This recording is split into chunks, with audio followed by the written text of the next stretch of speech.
శ్రీ ధర్మశాస్త్ర యూత్ సేవలు అభినందనీయమని రూరల్ సిఐ శ్రీనివాస్ అన్నారు. మహాశివరాత్రి సందర్భంగా దిలావర్పూర్ మండలంలోని సుప్రసిద్ధ కదిలి శ్రీ మాతా అన్నపూర్ణ పాపరేశ్వర ఆలయంలో భక్తులకు శ్రీ ధర్మశాస్త్ర యూత్ సభ్యులు మంచినీటి పంపిణీ కార్యక్రమాన్ని ప్రారంభించారు.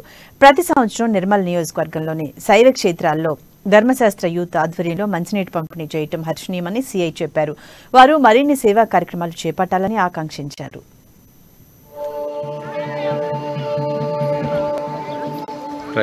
जो ना पड़ता तुम्हारे को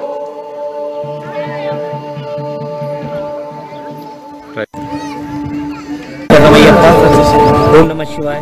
ఈరోజు మహాశివరాత్రిని పురస్కరించుకొని గత 7 సంవత్సరాలుగా నిరంతరంగా సాగుతున్న మా ఈ సేవా కార్యక్రమాలు ఈ సంవత్సరం కూడా కదిలి పాపహరీశ్వర ఆలయంలో భక్తులకు ఇబ్బంది కలగకుండా ఉచిత నీటి పంపిణీ కార్యక్రమం నిర్వహిస్తున్నాం.